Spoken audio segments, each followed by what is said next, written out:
Hello, Arcanine Nation, and today, I know it's been a while since I actually did one of these, so I'm going to do another reaction video, except this one is going to be, like, reacting to the dark side of YouTube, and, like, when I usually do these, I do not watch the entire YouTube video, so if you want to watch it, the channel that it came from is The Void. You should totally check him out. I watch a lot of his videos. Him along with like I think the other one's Mr. Nightmare. I don't know. I like those types of stories.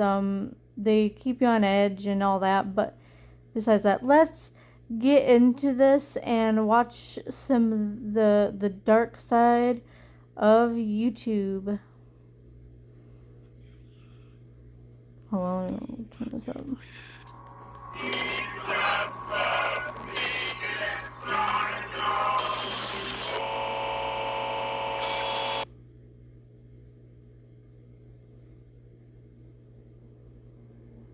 YouTube has been around for so long that sometimes old stories find new ways to resurface.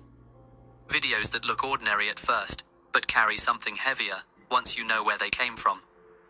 A few years ago, a small Japanese channel appeared with a single upload. Its title translated to Former Boy A's Sin and Confession. To most people, it wouldn't be given a second thought, but anyone familiar with that name would recognize it instantly. Boy A was the pseudonym given to a 14-year-old boy who, in 1997, committed one of Japan's most horrific crimes. And after decades of silence, someone claiming to be him had returned to speak again, but this time on YouTube. Ooh.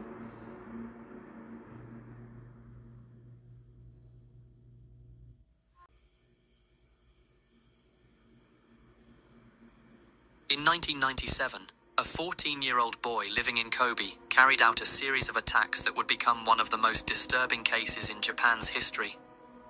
On March 16th, he struck a 10-year-old girl named Ayaka Yamashita with a hammer near a residential building. She died a week later. Only 10 minutes after that attack, he stabbed another 9-year-old girl outside a nearby park, injuring her. That same day, he wrote in his diary that he had performed what he called sacred experiments to see how fragile people were. When he learned that Ayaka had died, he wrote again, thanking a deity he said he had created in childhood, something he called Bamoidokishin. 2 months later, he attacked again. On May 24th, he met an 11-year-old boy named Junhasa and told him he wanted to show him a turtle. He led him to a wooded area and strangled him with his shoelaces.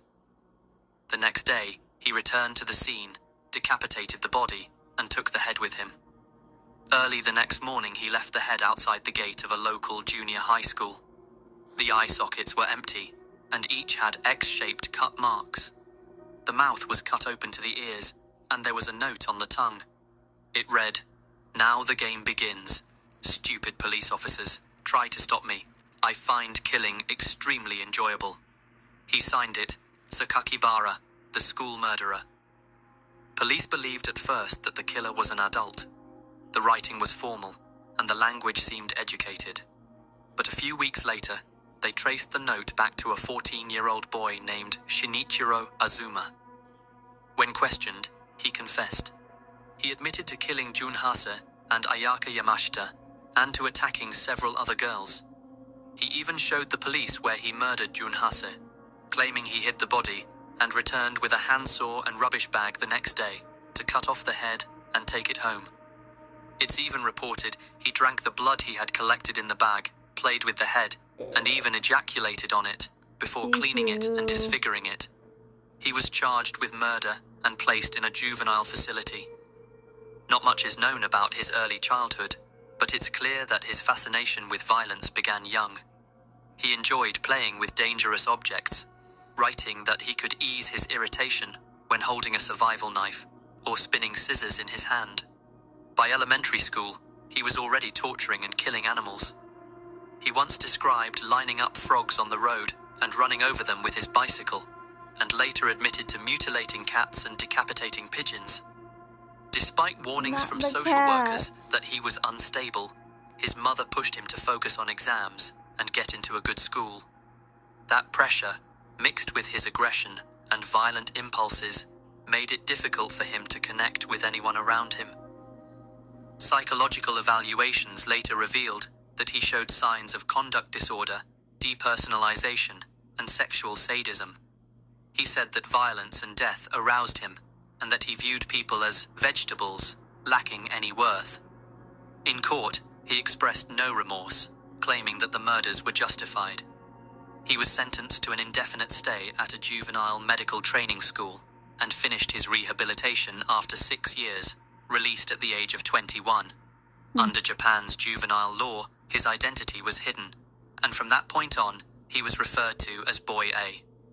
His real name, Shinichiro Azuma, was only made public later through tabloid leaks.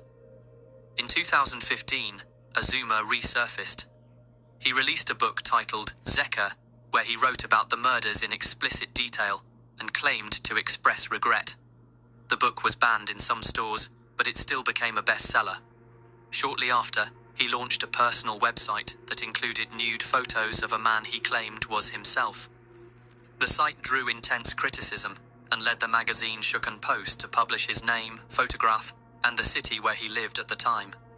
Even though his crimes led Japan's government to lower the age of criminal responsibility from 16 to 14, Azuma served only 6 years before being freed. Now, in his late 30s, he's believed to be living quietly, away from public attention. For most people, that was the end of the story. The case disappeared from the news, and the person once known as Boy A faded from view. But years later, his name appeared again. Not in headlines, but on YouTube. I first came across the channel through a post on the Deep Into YouTube subreddit. Someone had found a Japanese channel called Former Boy A's Original Sin and Confession, created on New Year's Eve in 2020. The description reads, "Hello, I am former juvenile A. 25 years have passed since the incident I committed. The guilt I carried at age 14 has turned into original sin, and it still haunts me to this day. I have expressed my opinions through various media outlets, but this time I would like to share my clear words with everyone through the largest medium possible, YouTube. There is someone using my name on YouTube, but this is a fake. Please be aware of this. There's only one video on the channel, simply called Hello. A text-to-speech voice reads a message in Japanese, while a single symbol sits in the center of the screen. The same one that once appeared on his personal website, where he posted the images of his supposed self. The video itself is only a minute long. こんにちは。元少年 A です。僕が起こしたあの事件から25年が経ちました。あの日背負った自罪は現在へと変わっていき、今も僕の背を這い、足をもつれさせます。すでに社会に復帰し、生活があるため生の声をお聞かせすることは叶いません。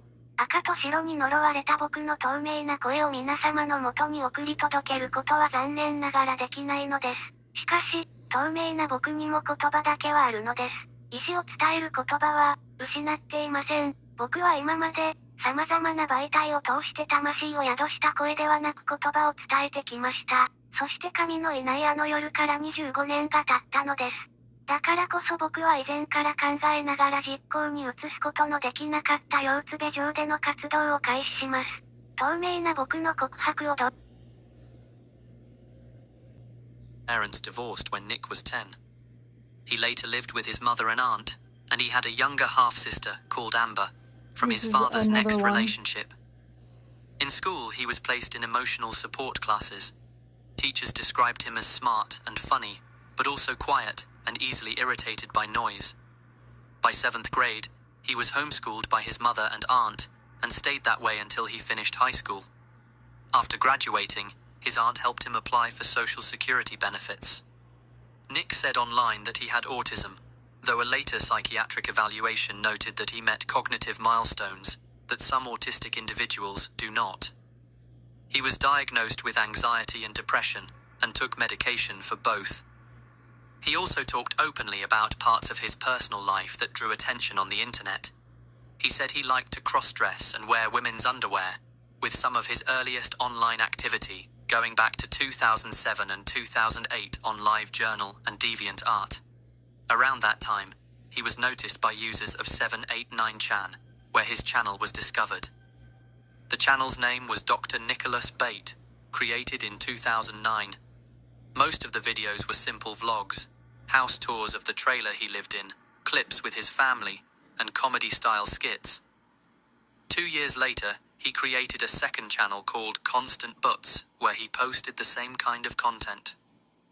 Over time, viewers noticed how unusual his habits were.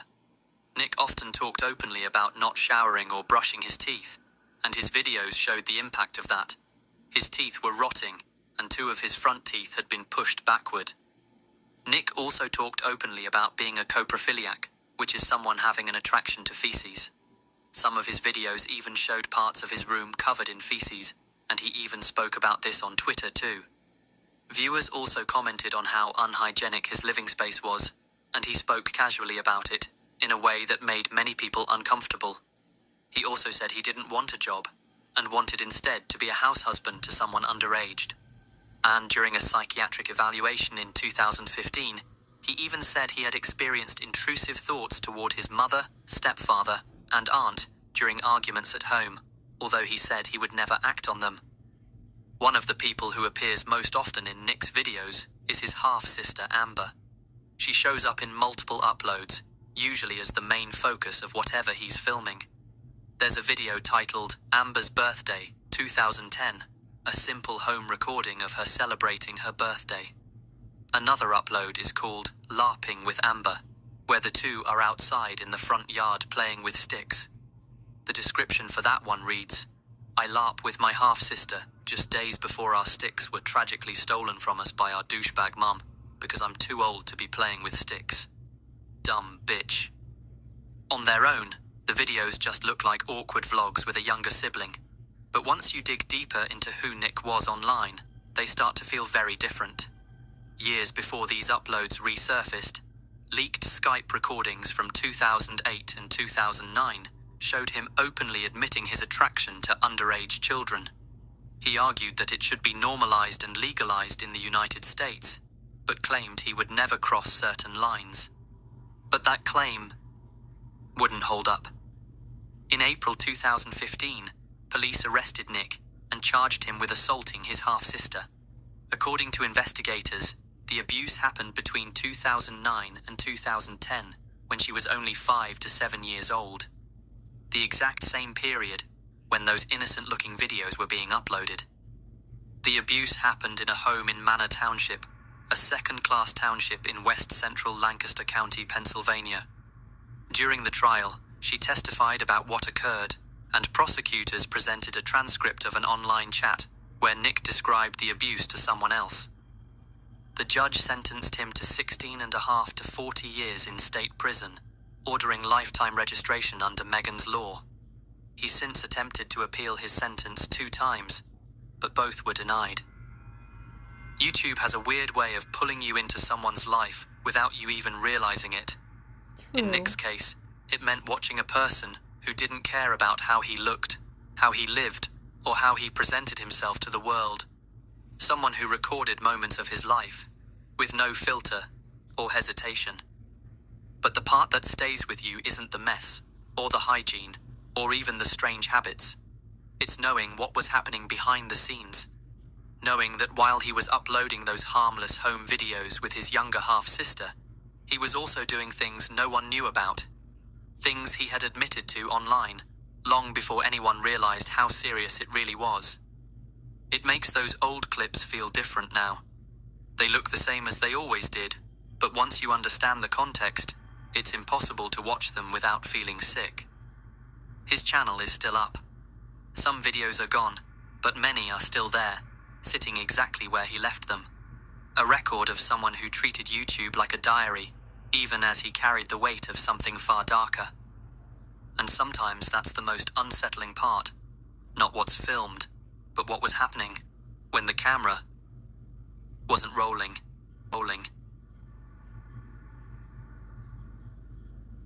This guy's definitely got the voice for this type of thing. On YouTube, there's a creator known as Jupiter Joe. His videos show him setting up telescopes on sidewalks, teaching people how to find constellations, and explaining the basics of astronomy. He made it his mission to bring the stars a little closer to the city and to let anyone, especially kids, see what's above them. He wasn't famous, but in his community, people knew him. He ran small workshops, volunteered at schools, and talked about space with a kind of passion that made it hard not to listen. But behind the person in those clips, there's another story. One that started long before his first upload, and ended in a way no one expected.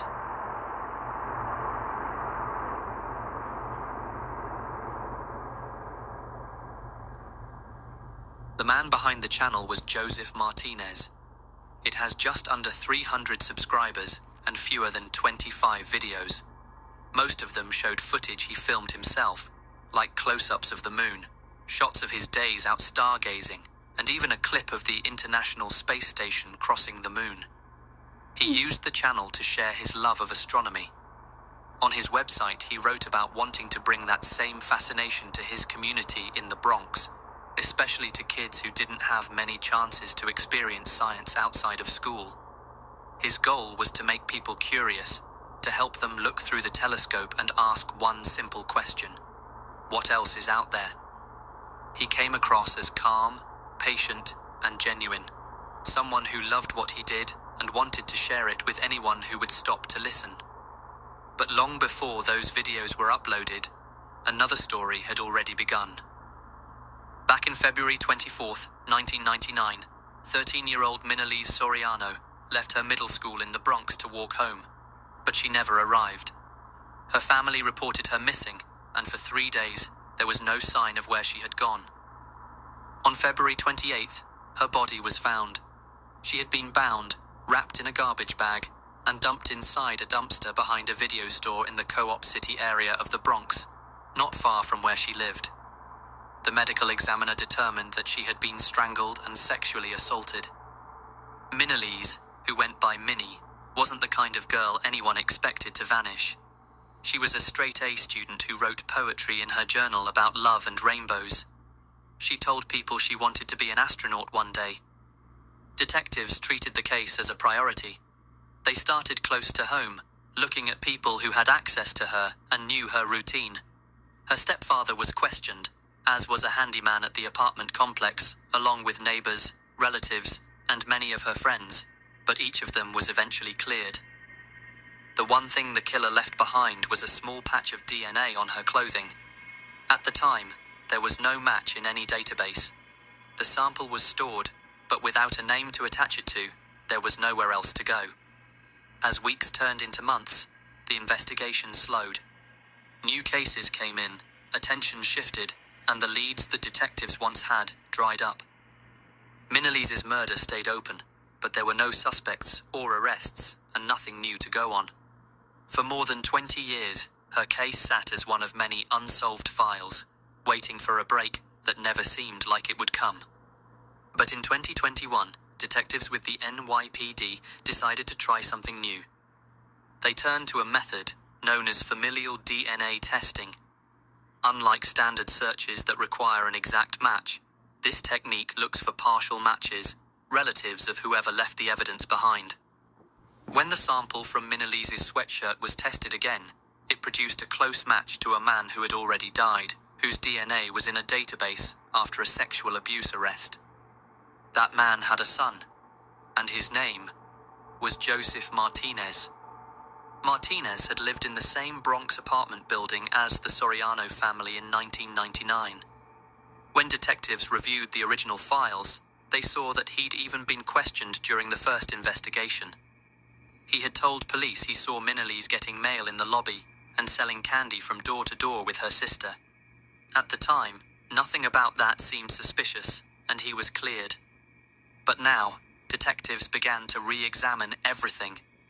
They built a family tree based on the DNA link to Martinez's father and narrowed it down to 5 potential relatives.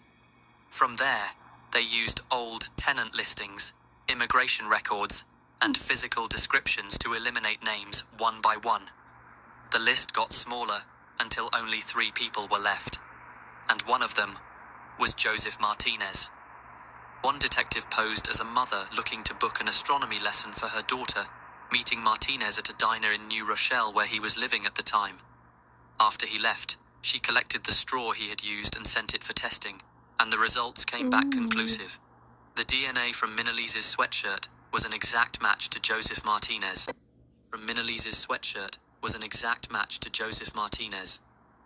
After more than 2 decades, they had their suspect. The man who taught astronomy to children across New York City. The man known online as Jupiter Joe. On November 30th, 2021, Joseph Martinez was arrested by the NYPD. He was 49 years old. Prosecutors charged him with murder, and in court, he pleaded not guilty. At the time of this video's release, his trial is still ongoing. Alrighty, so we are going to stop there. If you want to watch this video, go to The Void, the YouTube channel. He does really good videos like this. And if you want to look for it, he does he has these playlists with him. And so this playlist would be the dark side of YouTube. If you want to watch any more of them, or this one and just finish it up, then you can do that. Sorry, I haven't had a lot of sleep lately. But yeah, that is the end of this video. And if you like what you see, please like and subscribe for more. Subscribe to The Void if you want to see really good put together stories like this. And yeah, I will see you guys all in the next video. Bye.